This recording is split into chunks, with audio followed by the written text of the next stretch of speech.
Last सेशनमध्ये आपण काय बघितलं की प्रिसिडन्स ग्राफ जर ड्रॉ करायचा तो प्रिसिडन्स ग्राफ आपण कसा ड्रॉ करायचा आणि प्रिसिडन्स ग्राफने तुम्हाला काय चेक करता येतं की स्पेसिफिक शेड्यूल जे आहे ते सिरियलायझेबल आहे का नाही. जर ग्राफमध्ये सायकल प्रेझेंट नसेल तर स्पेसिफिक शेड्यूल जे आहे ते कॉन्फ्लिक्ट सिरियलायझेबल शेड्यूल असतं.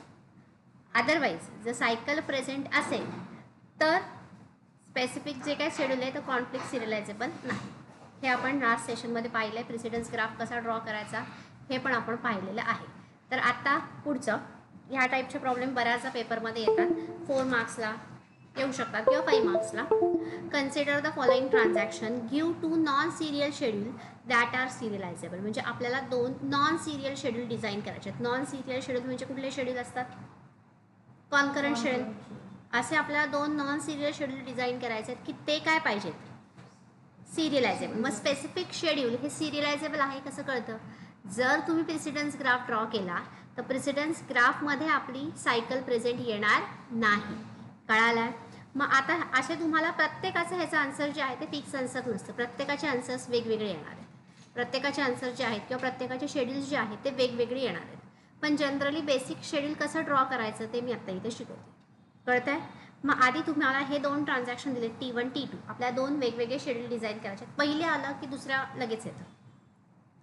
तर T1 T2 तर याच्यामध्ये कुठला डेटा आयटम सेम आहे? दोन्ही ट्रान्झॅक्शनमध्ये कुठला डेटा आयटम सेम आहे मला सांगा. वाय. दोन्ही ट्रान्झॅक्शनमध्ये कुठला डेटा आयटम सेम आहे? तर वाय हा डेटा आयटम जो आहे तो तुमचा इथे सेम आहे. बरोबर आहे? समजलंय?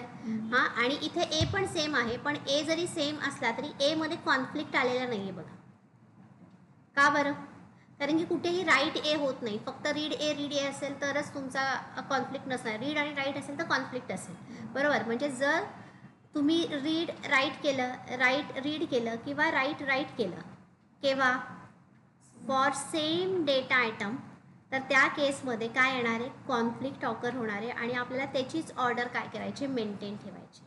त्याचीच ऑर्डर आपल्याला काय करायची? मेंटेन ठेवायची. मग आता इकडे बघा. आता हे जर मी इथे स्टार्ट केलं तर आता फक्त तुम्हाला एवढंच लक्षात ठेवायचं तर तुम्ही T1 पासून स्टार्ट केलं असेल सायकल येऊ नये म्हणून. हां. जर तुम्ही T1 पासून स्टार्ट केलं असेल तर जोपर्यंत हा T1 मधला राईट होत नाहीये T1 मधला हा जोपर्यंत राईट होत नाहीये तोपर्यंत T2 मधला रीड करायचा नाही. बाकी तुम्ही कशी ऑर्डर कशी लिहा चालतं. कळालं का? आता बघा जर आता T1 मध्ये आणि हा T2 आहे सिम्पल आहे. हा मी रीड वाय लिहिला त्यानंतर मी इथला रीड एक्स लिहिला. मी कसंही लिहू शकतो ना, माझी मर्जी. मला वेगवेगळे शेड्यूल डिझाईन करायचे मी कसंही लिहिन. त्याच्यानंतर मी इथं लिहिला परत इथला रीड ए लिहिला. त्यानंतर Y is equal to Y plus A लिहिला. हवे तेवढे इन्स्ट्रक्शन्स लिहा. हां. त्यानंतर बघा मी इथलं लिहिलं रीड ए. आतापर्यंत सायकल झाली आहे का? म्हणजे जर तुम्ही इथे बाजूला शेजारी जरी सायमल्टेनियसली ग्राफ ड्रॉ करत असाल तर कुठलाही डेटा आयटम सेम नाही आहे त्यामुळं ॲरो येणारच नाही आहे. बरोबर आहे? आपण कालच्या सेशनमध्ये पाहिलं आहे प्रेसिडेन्स ग्राफ. त्याच्यानंतर रीड ए झाला. त्यानंतर मी इथे लिहिलं X is equal to X plus A write X. त्यानंतर मी इथे लिहिलं Y is equal to Y plus A. त्याच्यानंतर मी इथे लिहिलं राईट एक्स झालं. इथे लिहिलं मी इथे लिहिलं आता रीड वाय लिहिलं आणि त्याच्यानंतर मी इथे लिहिलं राईट वाय. असं जर मी इथे लिहिलं आणि त्याच्याखाली मी त्याची उरलेली पण इन्स्ट्रक्शन लिहिणार आहे. त्याच्याखाली मी त्याची उरलेली पण इन्स्ट्रक्शन लिहिणार आहे. कुठली? Y is equal to Y plus A आणि राईट वाय. आता जर तुम्ही बघा आता तुम्ही इथं ग्राफ ड्रॉ केला तर आहे डेटा आयटम सेम? नाही. डेटा आयटम सेम आहे? नाही. डेटा आयटम सेम आहे. रीड आहे पण रीडमध्ये कॉन्फ्लिक्ट नसतो. त्यानंतर इथे काय आलं? Right x. एक्स आहे की इथं? नाही. त्यामुळे ॲरो येणारच नाही. Y is equal to Y plus A. आता इथे बघा रीड वाय कॉन्फ्लिक्ट आहे? नाही. त्याच्यानंतर इथे बघा इथं कॉन्फ्लिक्ट आहे. आता ॲरो कुठून येणार? T2 टू T1 आणि इथून परत इथं खाली आले. इथून परत आहे का कॉन्फ्लिक्ट? आहे. म्हणजे ॲरो परत इथून कुठे आहे का? सायकल आहे. म्हणजे आता हा ग्राफ सिरियलायझेबल आहे का? म्हणजे हे शेड्यूल सिरियलायझेबल आहे का? नॉट सिरियलायझेबल. मग आता ह्यांनी आपल्याला काय सांगितलंय? असं नॉन सिरियल शेड्यूल आपण नॉन सिरियल केलंय पण हे सिरियलायझेबल आहे का? नाही. पण जर मी असं केलं असतं थोडंसं चेंज केलं असतं. आधी हा वरती राईट वाय केला असता आणि हा राईट वाय झाल्यानंतर समजून घ्या काय सांगते. हा राईट वाय झाल्यानंतर जर मी इथे रीड वाय केला असता तर इथपर्यंत तर येणारच नाही. मग रीड आणि राईट ॲरो येणार बरोबर. मग ॲरो कुठून येणार? T1 टू T2 हे आधी झाल्यानंतर हे झालंय.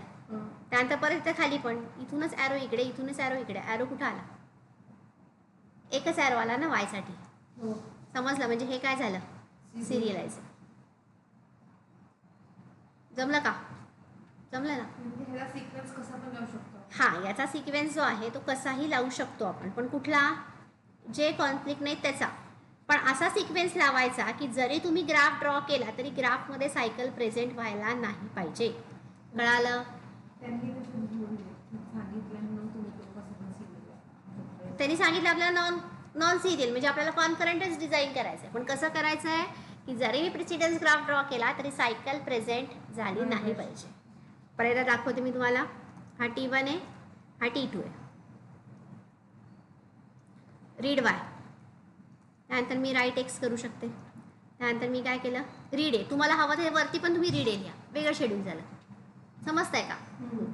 त्यानंतर परत रीड आहे. फक्त काय सांगितलं मी? हा राईट झाल्याशिवाय इथला रीड करायचा नाही.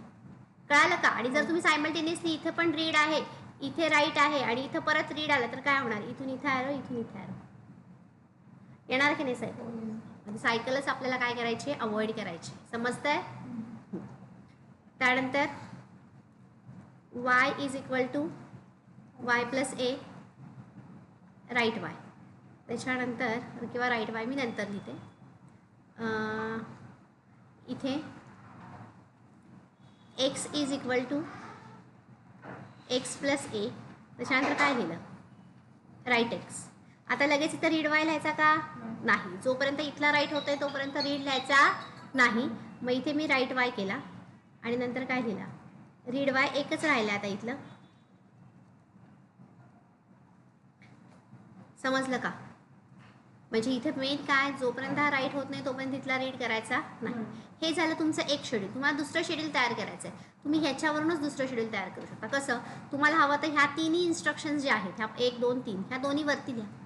म्हणजे बघा पहिलं शेड्यूल बरोबर आला तर मी लगेच दुसरं त्याच्यावरूनच तयार करते. कसं? तर ह्या 2 इन्स्ट्रक्शन्स इथे वरती लिहा किंवा हा रीड वाय आणि राईट वाय इथे आधी वरती लिहून टाका. झालं ना नवीन शेड्यूल. सिक्वेन्स म्हणजे वेगवेगळं शेड्यूल दिसलं की वेगळं शेड्यूल आलं.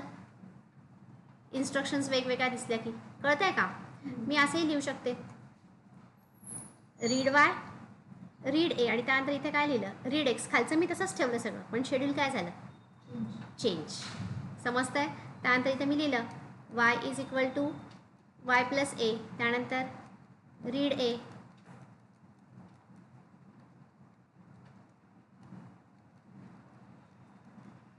कळतंय का? फक्त शेड्यूल जेव्हा मी स्वॅप केले किंवा जेव्हा मी नवीन शेड्यूल बनवलं तेव्हा मी फक्त इथून खालची ऑर्डर मेंटेन ठेवली. वरचं इथे मी काही बदललं तरी चाललं. हे झालं शेड्यूल. हवं असेल तर हे जर मी एक खाली घेतलं आणि हे असंच ठेवलं तरी अजून एक वेगळं शेड्यूल झालं. तर तुम्ही कितीही शेड्यूल क्रिएट करू शकता.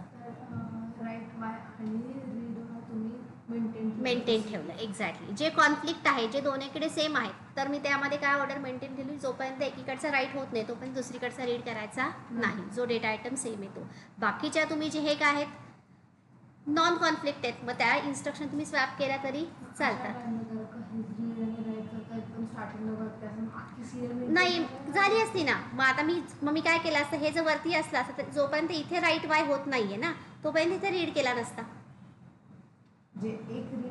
हा कसं पण ऑर्डर असं नॉट सिक्वेन्स. ह्यामधला जर राईट वाय होत नाहीये तोपर्यंत इथला रीड करायचा नाही किंवा जोपर्यंत इथला राईट वाय होत नाही तोपर्यंत इथे रीड करायचं नाही. घेणार आहे अजून आपण प्रॉब्लेम्स. कळालं? हे म्हणजे प्रत्येकाचे शेड्यूल्स काय आहेत वेगवेगळे. आणि जरी तुम्ही इथं प्रेसिडेन्स ग्राफ जरी ड्रॉ केला तरी प्रेसिडेन्स ग्राफ तुमचा असाच येणार आहे.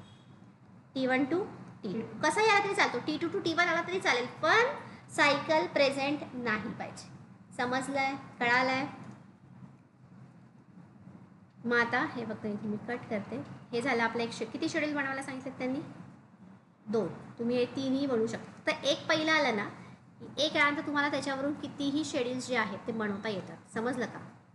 फक्त पहिलं एक बनवता आलं पाहिजे. कारण की पहिलं एक बनवल्यानंतरच मी इन्स्ट्रक्शनच्या ज्या ऑर्डर आहेत त्या काय केल्यात मी चेंज केल्यात ना.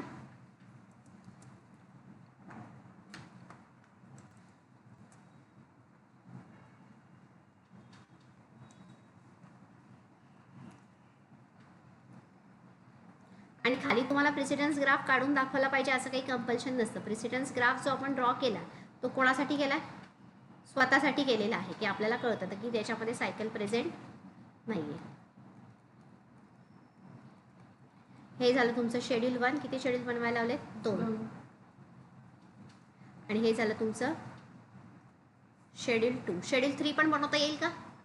येईल ना. तर शेड्यूल 3 मध्ये हाच मी इथला कॉपी केला. बघा कसं करते, इथे ठेवला.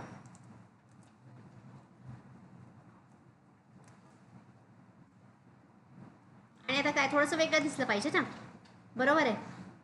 मग आता काय करते मी, हा जो आहे की ते हा खाली घेते आणि हा वरती घेतला आणि हा इथे घेतला. आणि वेगळंच आहे की नाही, इथलं हे वेगळं आहे, ह्या इथं ह्या सेपरेट आहेत, इथे ह्या वेगळ्या आहेत, वेगळे आहेत. हे पण वेगळं आहे, हे पण वेगळं आहे. किंवा तू असंही करू शकतेस, हे तिन्ही एकत्र घ्यायचं वरती, हा, आणि मग त्याच्यानंतर हे खाली घ्यायचं आणि नंतर हे करायचं. कसंही चालेल. समजलं का? कसंही करा, एक इन्स्ट्रक्शन जरी खालीवर केली तरी पण चालेल, हवं तसं करा. समजलं? आणि तुम्ही इथे जर प्रेसिडन्स ग्राफ ड्रॉ केला तर कसा आहे तो आपला precedence graph? T1 T2 arrow कुठून येतो? इथून. For data item Y. हे आपल्यासाठी हा प्रेसिडन्स ग्राफ आहे. हे काही कंपल्सरी नसतं की तुम्ही प्रेसिडन्स ग्राफ जो आहे तो ड्रॉ करा. हा प्रेसिडन्स ग्राफ तुम्ही तुमच्यासाठी ड्रॉ केलेला आहे. आता same, consider the following transaction, give 2 non serial schedule that are serializable. मग आता ह्याच्यामध्ये कुठले 2 डेटा आयटम सेम आहेत मला सांगा आधी. ह्याच्यामध्ये पूर्ण ह्याच्यामध्ये कुठले 2 डेटा आयटम सेम आहेत? एक्स इथे पण आहे, एक्स इथे पण आहे, म्हणजे एक्स पण आहे आणि काय आहे? वाय पण आहे. इथे वाय पण आहे, फक्त झेड हा डेटा आयटम नाही आहे. कळतंय का? एक्स पण आहे आणि कुठला आहे? वाय पण आहे. बरोबर आहे. मग आता ह्याची ऑर्डर आपल्याला मेंटेन ठेवायची. मग इथे मी आता बाजूलाच करते. T1 काय केला मी इथे? आधी रीड एक्स केला, रीड झेड पण मी इथे करू शकते, कारण की झेड हा कॉन्फ्लिक्ट नाही आहे. त्यानंतर X is equal to X plus 100 write X. आता हा राईट झाल्यानंतरच इथला रीड करायचा. समजतंय का? म्हणजे इथे read X, X is equal to X plus Z write X, म्हणजे ॲरो इथून इकडेच आला. आता इथला जोपर्यंत राईट होत नाही तोपर्यंत हा रीड करायचा नाही. म्हणजे काय केलं मी इथं? Write Y.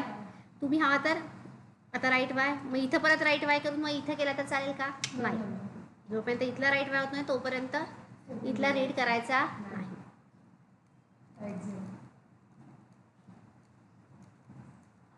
आणि write Y, Y is equal to Y minus 100 आणि काय येणार?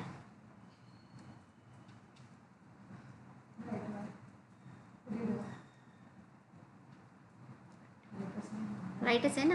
आता दुसरं बनवायचं. कसं बनवणार सांगा?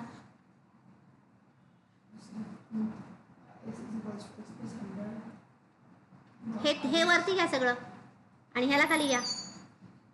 आता हे झालं आपलं पहिलं. दुसरं बनवायचं असेल, हे T1 घेतलं मी, हे T2 घेतलं, तर काय करा, आता हे आहे अख्खे वर घ्या.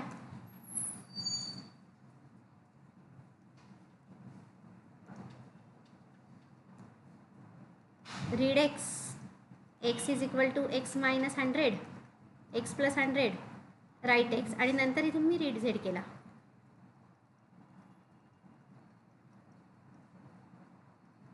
कळालं का? हे 2 वरती घेतले.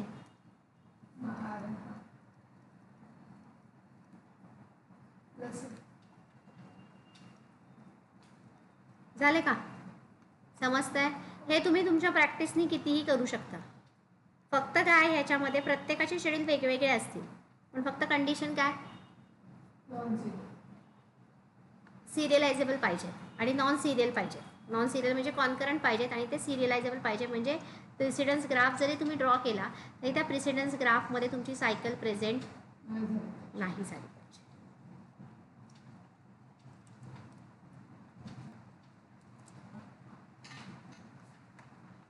समजलं का?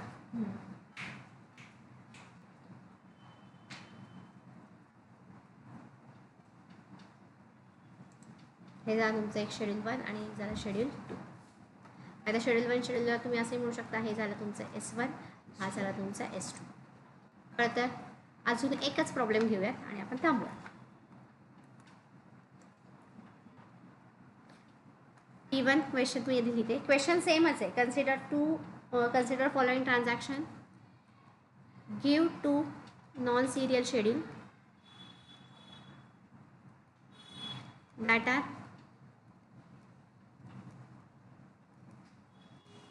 सिरियलायझेबल. बघा, T1 दिलाय, T2 दिलाय. Read A is equal to A plus 1000. Write A. Read C is equal to C minus 1000. Write C. Read B is equal to B plus 1000. Write B. एक मी करणार, दुसरं तुम्ही करायचं. Read A is equal to A minus 1000. Write A. Read B is equal to B minus 1000. Write B. कुठले दोन data item same आहेत? Sorry, कुठले डेटा आयटम सेम आहेत दोन्ही ट्रान्झॅक्शनमध्ये? A आणि B. बरोबर आहे. म्हणजे C वेगळा आहे. म्हणजे Cची ऑर्डर तुम्ही कशीही ठेवा, चालणार आहे. म्हणजे कसं, अगदी सिम्पल. जोपर्यंत हा राईट होते तोपर्यंत हा रीड करणार नाही.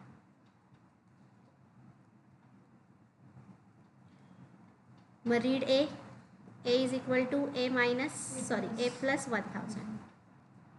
राईट आहे. आता हा राईट झाल्यानंतरच हा रीड करायचा.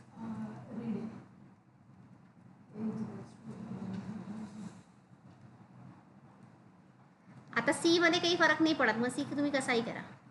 मग इथे वरती हा C लिहा.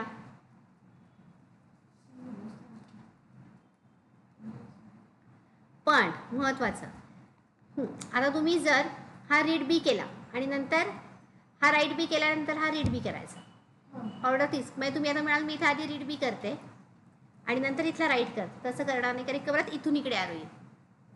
ॲरो आपल्याला काय करायचे, ॲरोची डिरेक्शन मेंटेन ठेवायचे. म्हणजे जर तुम्ही इथलं राईट झाल्यानंतर इथे रीड करत असाल तर सगळीकडे हेच करायचं, इथलं राईट झाल्यानंतरच इथे रीड करायचं.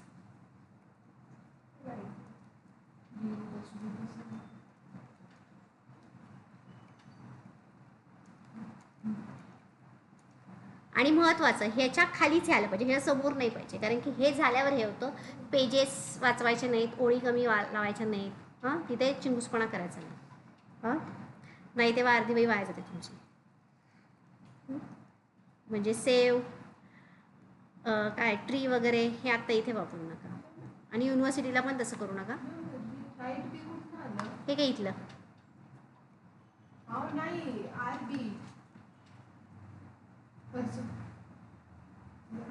हे काय इथं आहे ना, हे काय इथलं हे राईट. हां, जोपर्यंत हे राईट केलं नाही तोपर्यंत इथलं हे रीड करायचं नाही. कळालं का? आणि इथे रीड वगैरे लिहायचं नाही एका लाईनीमध्ये. हे झाल्यानंतरच खाली लिहायचं. दुसरं शेड्यूल कसं करायला सांगा बरं. सिम्पल आहे. ह्या Cच्या 2 इन्स्ट्रक्शन जरी वरती टाकल्या तरी पण चालेल, किंवा एक इन्स्ट्रक्शन जरी वरती टाकली तरी चालेल, किंवा हा इथपर्यंत C जरी वरती टाकला तरी चालेल. कळतंय? एक बनल्यानंतर तुम्हाला दुसरं करता येणार आहे, पण एक बरोबर बनलं. समजलं? आणि ह्याचा मॅक्झिमम टाईम 5 मार्क्सला 4 मार्क्सला क्वेश्चन येतो. Write 2 non serial schedule that are serializable. मग तुम्हाला इथे शेड्यूल कुठलेही असतील. आजच्या सेशनला आपण 2 ह्याचं पाहिलं आहे, 2 ट्रान्झॅक्शन. नेक्स्ट सेशनमध्ये आपण 3 ट्रान्झॅक्शनसाठी बघणार. समजलं? 3 पर्यंतच येतं, 4चं वगैरे येत नाही.